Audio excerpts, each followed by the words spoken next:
According to tactic testing done by FM Arena, this is the best tactic in Football Manager 2024. And today we're going to play with the tactic in a match to see how it works in the match engine. And then we are going to simulate one season to see how it will do over the course of a full season. But what I'm really curious about is how the tactic looks for a lower league team. So we're going to play this tactic in the lowest of low leagues by playing with Makarlika Manila in the Philippines Football League. And Makarlika Manila are expected to finish around 6th place, so this should give us a good idea of how the tactic works with an underdog team. And that being said, this is what the tactic looks like. It is a 4-2-4 formation. The roles for each player are a sweeper keeper on defend, 2 fullbacks on attack, flanking 2 ball-playing defenders on defend. Then we have 2 defensive midfielders on support, providing the middle of the field. Then out wide, we have an inside forward on attack, an inside forward on support, and up top, we have a complete forward on support and an advanced forward on attack. But where I think the tactic gets really interesting is in the instructions. We're on a balanced mentality, something I wasn't expecting from the best tactic in FM24. I thought it would be something a little bit more attacking. And in possession, we are looking at a fairly narrow formation, which I think will utilize the inside forwards really well. Additionally, we're looking to focus play down the wings as well as underlaps, again, which might help the inside forwards. We are passing into space, but we have a shorter passing directness and a higher tempo. And finally, we are instructing our players to run a defense.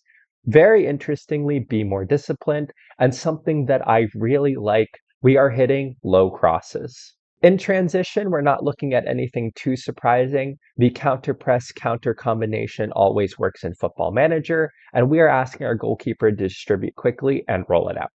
And finally, out of possession, we are being very aggressive. We are going for a much higher defensive line and a higher line of engagement, something that is very aggressive, and we are closing down the pitch severely. We're also triggering the press very often, preventing short goalkeeper distribution. We're getting stuck in, asking the defensive line to step up more. And interestingly, we're inviting crosses. That might be something that's more important depending on the type of team you are.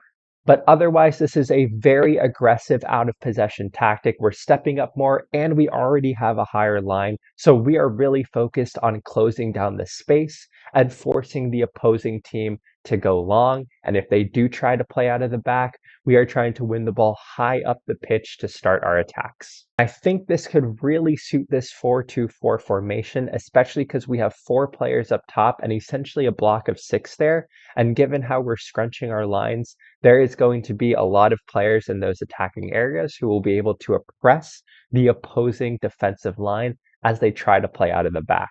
I can see why this formation would be really good, but I think the only thing that's left to do is to actually test it in a match. So we are coming back for the first match of the season, and we've gone through a full preseason, which gives our team enough time to have developed some pretty good dynamics with good team cohesion, a good club atmosphere, and decent leadership support, as well as having had developed enough tactical familiarity to where I feel like we can be confident going into the game that our players are going to follow our tactical instructions. So the first match of the season is going to be against Mendiola, who are a team predicted to finish around the same part of the table, and are actually this is going to be against the team that I'm playing in my FM24 save.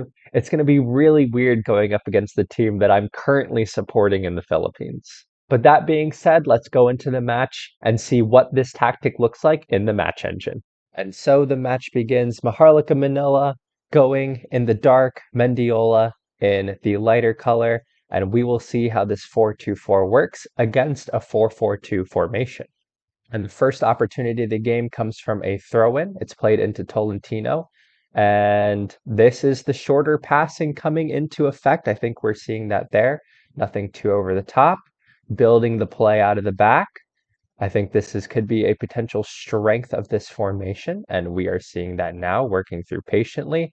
Oh, but as a lower league tactic, it is one high up the pitch, but an easy turnover for Makarlika Manila here, and another turnover. We are playing in a lower league, so this shorter passing could end up being a bad thing, actually. And once again, we are seeing this shorter passing in effect. But is this effective for a lower league team? Oh, well done getting around the outside. I think we have lower crosses on, but it falls to one of the inside forwards. That was definitely an opportunity, but they continue to work the ball. And again, I'm not sure about the shorter passing for a lower league team. I think I want this to be more direct. All right, we do have counter on, so I think this is a good opportunity to counter here as many players are getting forward. This is a strength of the formation. It goes out. Can we get a cross into the back of the box? Back post, but it's over the bar. And a lot of opportunities now. The tactic is working well as far as getting opportunities is concerned. The question is, can they get in behind, potentially get in one of those low crosses? And there, it's a great play, and that should be a goal. How has that not gone in?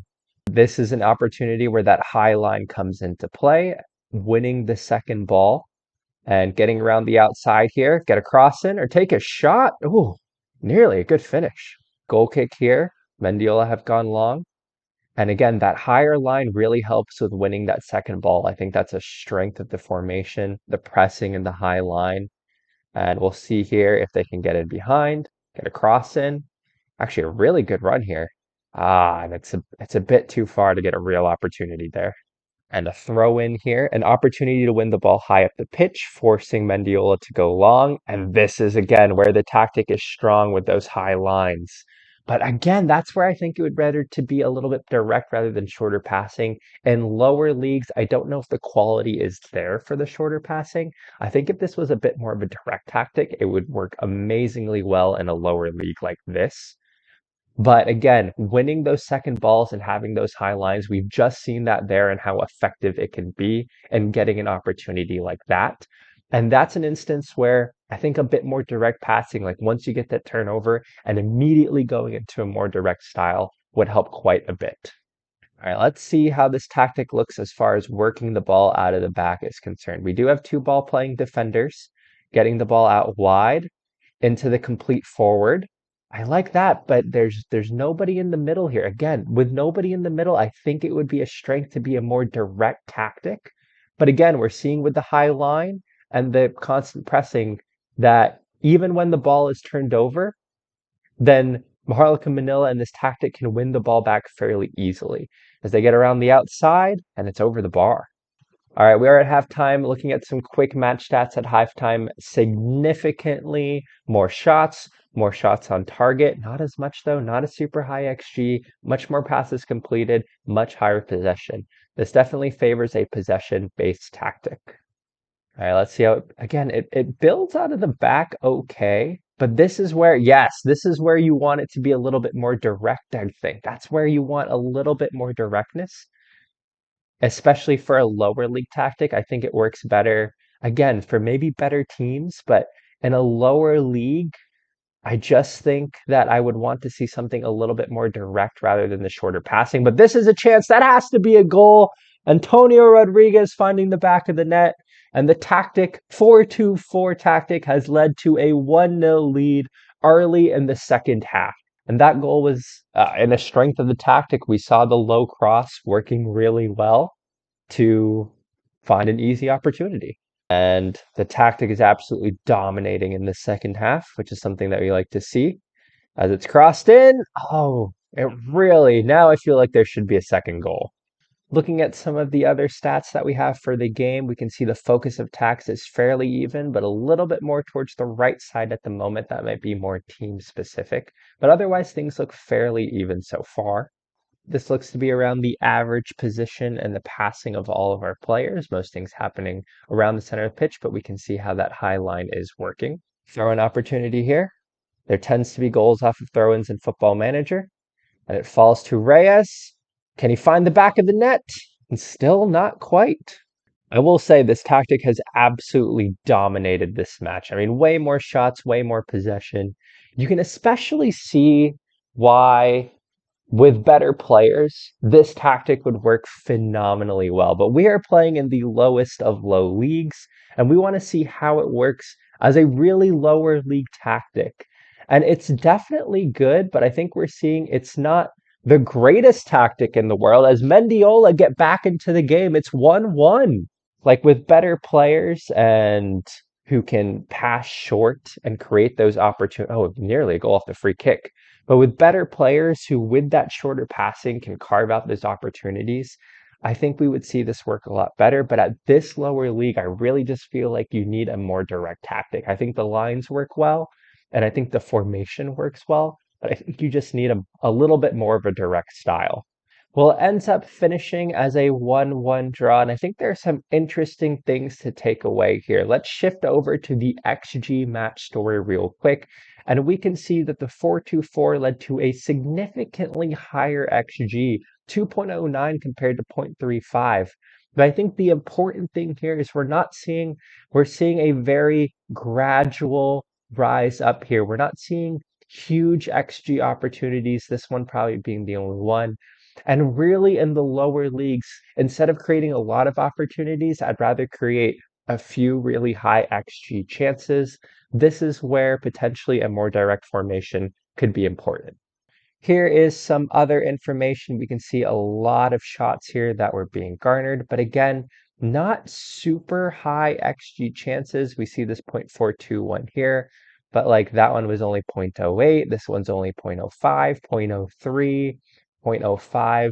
This is where we really want to be creating more higher XG chances rather than just a lot of smaller XG chances. But a real positive for this formation and for this tactic, we're seeing the team relatively high up the pitch, a team that's relatively scrunched together, which means, we're not allowing the opposition a lot of space. That's a real strength of the tactic. And finally, one last look at the overall match stats. It was complete domination despite the loss. More shots, more corners, more shots on target, a higher passes completed and higher possession. And again, looking at those, you can see why this might be better for a better team, but why it might struggle for a lower league team. I just think something a little bit more direct would be better. Well, that is what the 4-2-4 looked like in a lower league match engine with not so many quality players. And I think we've seen why this might be the best tactic in FM24. Certainly with better players, more possession, really high up the field, a very attacking tactic. And we're seeing how you can build out of the back and how you can create chances, especially with better quality players. But I think with a lower league team, to reiterate what I've been saying, I just don't know about the shorter passing. If there was one thing I would change, I would probably take off some of these things, keep the pass into space, and just go with a higher passing directness. I just think for a lower league tactic, that's going to create those better chances. But that being said, we've seen what it looks like in the match engine. We've seen how effective this tactic can be in the match. The only thing that's left to do is simulate the season and see what this 4-2-4 does over the course of one season in a very low league. I will see you all at the end of this season. Welcome back. We have simulated till the end of the season, and the tactic did exactly as it was supposed to do. At the beginning of the season, we were predicted to finish in 6th place, and that is exactly where we finished. It ended up being kind of an average lower league tactic. And looking at through statistics from the season, I think we're seeing some very interesting things about how this tactic performs in the lower leagues. Because as we are seeing here, Makarlika Manila had the least goals this entire season. But I think perhaps more importantly, it didn't create that little of goals because as we're seeing here, the expected goals underperformance was the worst for Makarlika Manila, which again, I think that suggests creating chances that cumulatively had a higher XG, but it was a bunch of lower XG chances over the course of the season, which led to an expected goals underperformance. And as we're seeing here, the conversion rate was really low, which could also be indicative of how bad this lower league team is, but I think it also a little bit of the tactic. Again, I think this is a really good example showing that the pieces are together for this tactic to work really well with a better team. But in a really lower league with really low quality players, The tactic works well, but it just doesn't work well at this level, I think. I think a more direct style would be better. But something really interesting is that this tactic by far topped the high intensity sprints category. And given the, you know, high tempo, the intense pressing, and the higher lines, I am not surprised to see that at all. And those were really the main statistics about this tactic that I really wanted to highlight. The final thing that I thought is really interesting is that one of the defensive midfielders had the most passes attempted in the league. And I think that is an effect of that shorter passing style that is happening in this tactic. Well, this is one final look at what the tactic looks like. And again, I don't think the tactic has been super successful here, but I don't think this is necessarily indicative of how this tactic would work for most players. Frankly speaking, most people aren't playing in the Philippines Football League or in a really low division. If you are playing in the English Premier League or really in any top league or, second tier league in Europe, I think this tactic is going to work really well because you are going to have better players and you're going to be able to make that shorter passing style work. Would I necessarily use this tactic? There are a lot of instructions that I wouldn't necessarily use, but again, this is apparently the best tactic in FM24, and I don't necessarily disagree with it because I think there are a lot of things that really work with this tactic, especially with some better players. But when we're playing in the lower league, I just think we want something to be a little bit more direct, and maybe this is where the tactic pitfalls as far as being an underdog tactic, especially in a lower league. But that is everything that I have for this video. If you are interested in what I think the keys to setting up a lower league tactic are, that is going to be available on your screen now. If you're setting up a lower league tactic, this gives you some basic guidelines on what works well for a lower league tactic. But otherwise, I hope you've enjoyed this video and I hope you found this video enjoyable. I hope you all are having a great week. I will see you all very soon. Bye.